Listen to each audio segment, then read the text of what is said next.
What if we have an opportunity now, given this sea change to which you're referring, to take back ground that we thought we had lost forever, to repeal the sexual revolution? In other words, you know, and I know, a lot of the people listening to this know that God created marriage.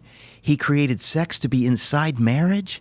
It's a beautiful picture of the coming together of male and female in his image to create life and family. And we all know this is true. This is not some parochial Catholic Christian. This is true.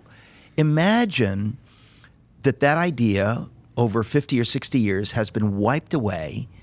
What would it be like to bring? Would it be possible, maybe, it would have to be by the grace of God, we know, but to go back so that most people, never everyone, but that most people would begin to know again, yeah, that's true. I should get married. I should find a spouse, and we should have a family. That's at the heart of everything. And it's going to have to be personal responsibility, not legislative, obviously. The Catechism of the Catholic Church says, the alternative is clear. Either man governs his passions and so finds peace, or he allows himself to be dominated by them and becomes unhappy. So if this is to happen, it's going to require individuals to repent of their insanity, for sure, and to get their passions subordinated to reason. Well, look, there's no doubt about that. But the culture has a lot to say about what people think possible, right? In other words, if you're growing up, it happened to me. I was, in college, and I didn't know anyone who thought sex outside of marriage was wrong. Yeah. And I thought it was a little bit wrong. That's funny. But then I thought, I'm the same. I'm the only one. I'm slightly younger than you, but same thing. Anyone of my friends would never have thought that there was anything wrong with sex outside of marriage. Right. And so the thing is, those things affect us. In fact, it was wrong if you were to claim that it was wrong. Well, there you go. That's when they became judgmental about me being judgmental. So if you think about it, the culture we used to live in a culture, in America, I'm saying, where everyone knew sex outside of marriage was wrong. It didn't mean that no one did it, but everybody knew it's probably wrong. I keep thinking that we have a moment now, a really, really glorious moment, a gift from God, a gift that to say we don't deserve it is a great understatement, that we may be able to flip these narratives. There may be a moment where things got so bad that people who ordinarily would have never have awakened, see it, and go, you know what? Right. It's like waking up after a hangover and going, "What the hell that just happened?" But I think that that's what this is. That there's a passion, at least among some, to get this stuff right. To say, wait a minute, what have we been doing?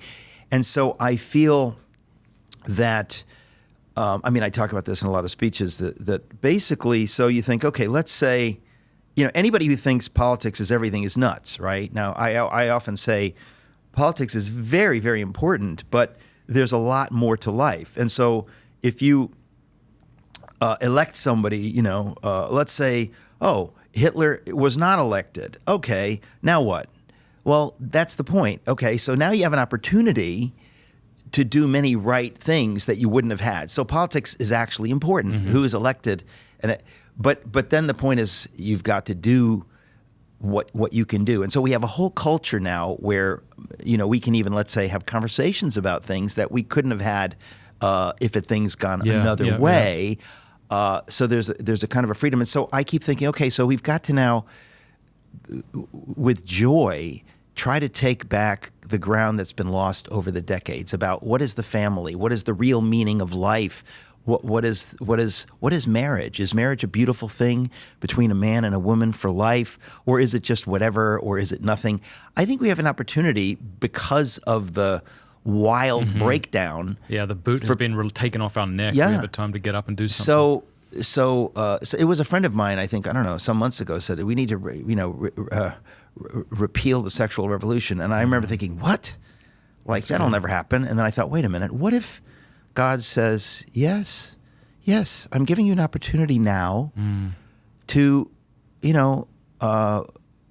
to say what everybody has secretly been thinking. This isn't working. Yeah. The divorce and all this stuff, it's painful. It's created tremendous pain and dysfunction culturally everywhere.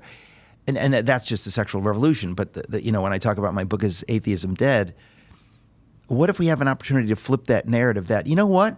It looks like science clearly says there is a God. Now we can argue about who that is and what you're supposed to do about it, but for sure, the evidence is overwhelming. Now, if you want to be some dedicated atheist, you refuse to accept the evidence. But the point is that's... What does it mean to say it's overwhelming? Because I don't feel like it's overwhelming. Well, see, this is what I'm trying to say. The reason I wrote the book and the reason I'm so passionate about it is because even people like you don't know... Thanks for watching that clip with Eric Metaxas. Click the link below to watch the entire interview. It'll definitely be worth your time.